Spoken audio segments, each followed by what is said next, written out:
mentioned WrestleMania, you're going to have to take over WrestleMania week. But as far as, like, say, SummerSlam Survivor Series, is that to be determined, or have you kind of, like, made the call of how you're going to be doing the takeovers for 2020? No, we're still in the process of finalizing the schedule. As you can imagine, with Raw, SmackDown, all the pay-per-views, all the takeovers, UK takeovers, and everything else that's coming down the line, there's a lot to schedule. So we're still kind of finalizing all that. But the Worlds Collide isn't a one-off event. You know, there's value in that. There's value in that brand, and I think that's valuable to fans for them to get to see a different product, something that crisscrosses a few things. So I think you'll see more of those. How many? I'm not 100% sure yet, but you'll see more of them. Well, good luck in getting sleep starting October. Sleep? What's that?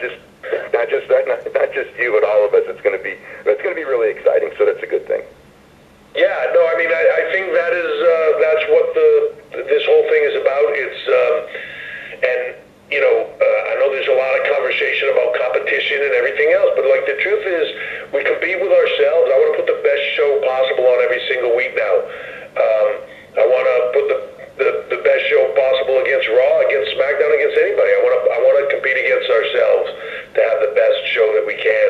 That competition, that's what leads to the best stuff in the business. From a product standpoint, when you have competition, it makes everything good. So we create our own. Thanks very much. Thank you. And next we will hear from Henry Holloway with Daily Star. Please go ahead. Hi there, thanks for talking to us today. Thanks, Henry.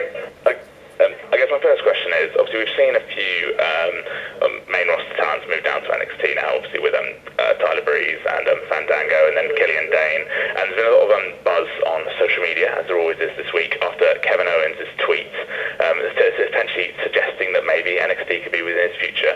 So I guess maybe you can give us a little look backstage. Is there a buzz about main roster talents wanting to go back to this new look NXT? Look, I think if you're a main roster talent, and I don't even like using that word, if you're a talent on Raw, on SmackDown, you now see NXT as a viable opportunity. I think a lot of people,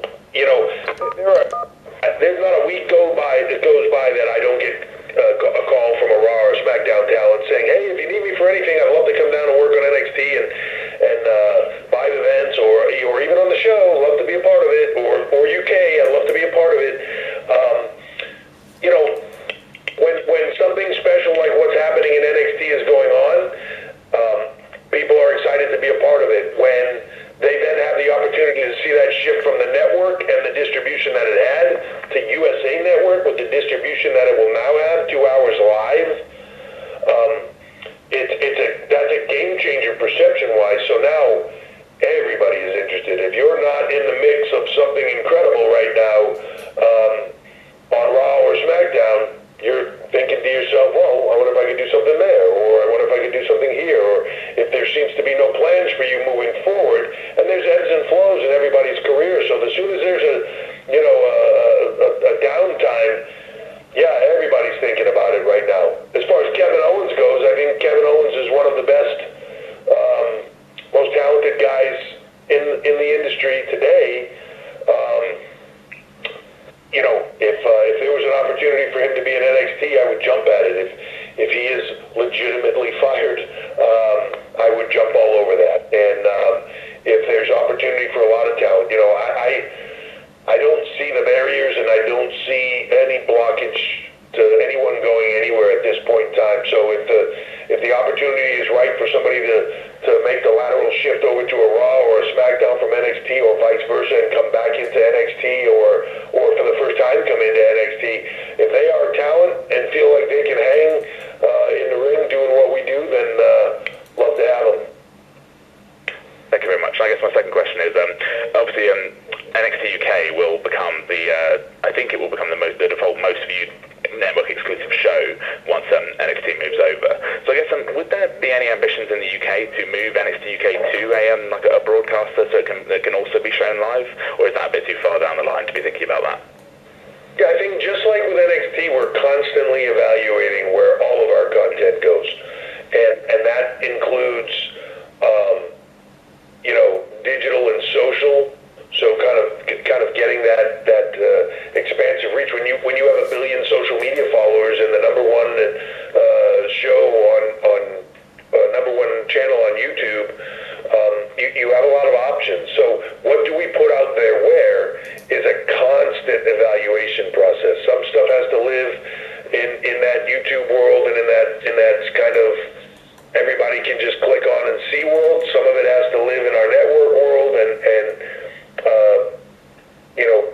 super serve that fan base, and some of it has to live on television and get broad distribution across cable or network television. So we're constantly evaluating, and the UK would be no different. If there's an opportunity, we will look at it. Fantastic. Thank you very much. Thank you. And next we will hear from Jim Barcelona with Miami Herald. Congratulations.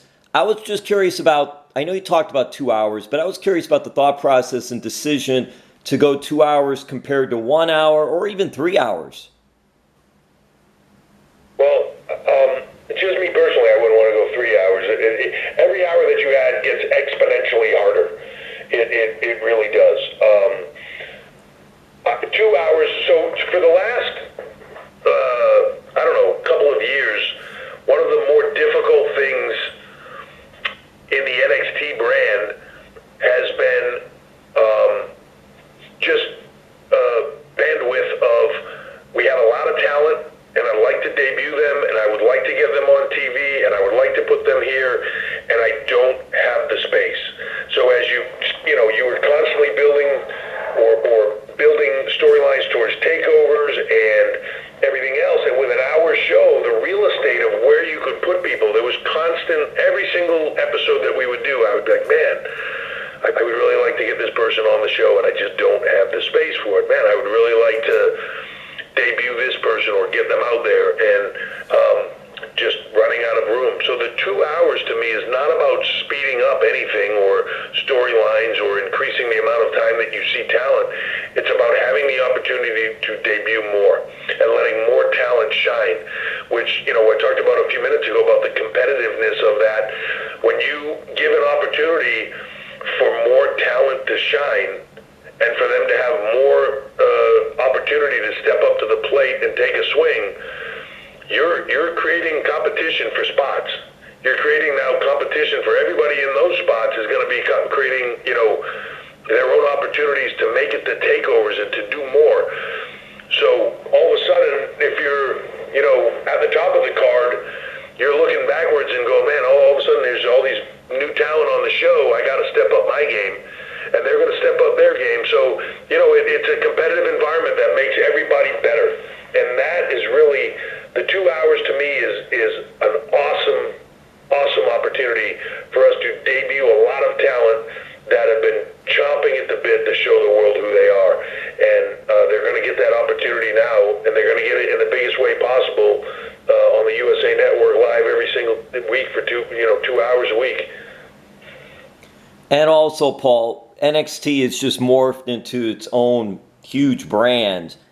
And it really isn't developmental anymore, per se. I'm just wondering, is there any thought process of resurrecting something like FCW or calling something else for the house shows and making its own developmental brand? Yeah, it's something that we're looking at always of kind of stepping forward and evolving that process of as you talk about the local shows in the Florida area, what are those shows? And as the opportunity for NXT as a brand grows and now has a different platform on USA, obviously the opportunity to do more and bigger things, but you also don't want to lose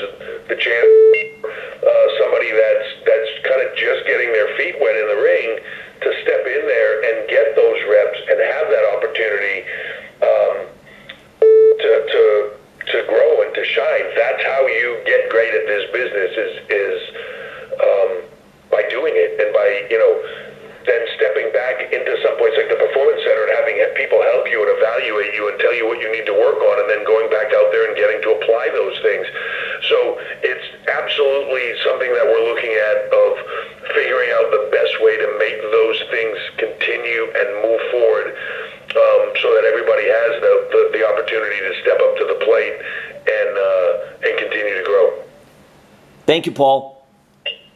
Thank you. Savannah, we have time for one more question. And we will take our final question from Justin LeBar with TribeLive.com. Hey, Justin. Go ahead. Hey, Paul, how are you? I'm good, man. How are you? Good, thank you. Hey, so NXT, weekly is going to still be in Full Sail. Just wondering if you could talk a little bit about the decision, if it's, kind of as simple as if it's not broke, don't fix it. Is it more expense conscious, or is it, hey, it makes the takeovers when you travel more attractive, or just, what kind of went into the whole decision to do live TV but keep it at Full Sail with that intimate crowd? I think all the things that you just mentioned were all put on the table, all evaluated to try to figure out the best way to do this. To be honest, for me, and I know we evaluated, but it really wasn't much of a question for me. I always felt like the home, at Full Sail, I cannot state how incredible our partners are at Full Sail University, and just their desire, we kind of fit into the same realm of education in a way of, their students getting to shadow our professionals and work on these shows and getting real life experience and learning all the things that go into live event production, and now with that opportunity being live on USA Network, it's just a whole nother level of education for them. I'm sure you're aware that tickets sales there go into scholarship funds for students at Full Sail, and it's just a really meaningful and great partnership. But the other thing that's happened over the course of time for me is that the fans that come to Full Sail, they're just as much a part of this brand as the talent and the people behind the scenes that are making it happen. Like, they are so passionate and they're so invested in the product, and even to just being a part of it themselves and creating their own events outside of coming to our shows and traveling and seeing stuff. And they're just, when I say we are NXT, they're every bit a part of that we, as anybody else is. And for that reason alone, I want to do this with them. I don't want to just say, hey, we had an opportunity to grow and now it's time for us to leave our hometown and spread our wings and go out there in other places. In this time, to me, I want to bring the world to them, and I want to bring them on this journey with us and have them, in 2 days, we're going to be at Full Sail for this first event, and it's going to be live on USA, and I can't wait for them to be able to say, and as much as it's been on the network and we've done takeovers and all that stuff, this is different. This is USA Network. It doesn't get a whole lot bigger than this, and for them to stake their claim, I can only imagine the energy that is going to be coming out of Full Sail on Wednesday. It's as much our home as it is theirs, and it's kind of become this NXT's Fight Club little location that they're a part of, and they're loyal to it, and they're proud of it, and man, they want to be there, and they want their voices heard. Just like the talent in NXT want to show the world what they can do, they want to show the world what their brand is, and it's NXT, and they're proud of it just like we are. So I'm thrilled that we're there. I'm thrilled that they're coming on this journey with us, and I want their voices. When every Wednesday night, they're going to get the opportunity for their voices to be heard around the world. Well, and to that point, there is this happy energy that goes on at Full Sail and NXT, and has obviously brought success. I guess my other question would be, as you noted, you're adding another hour, so that's more programming, that's more talent to keep track of and stories to tell. I think there's been a lot of question amongst fans in the media about how does this change or expand the creative process that you have and how many people are involved in it, because I think,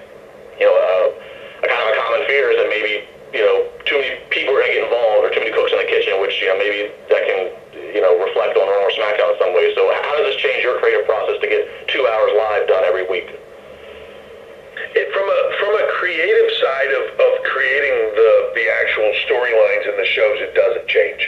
We've had a team that I've really liked for a long period of time that is central to doing this. They're exclusive to us. It's what they do, and they've been our team for a long period of time. They oversee NXT and also sort of kind of have some oversight of the UK, and that's been core. And part of that core is having guys like Brian James down there, and also Shawn, Michaels. I can't say enough of us all being able to work together with the writing team that we have and create stuff magic like we do.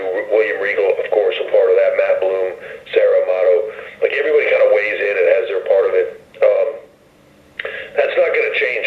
Where this has changed for us from a team standpoint is now obviously there's a lot more integration that happens.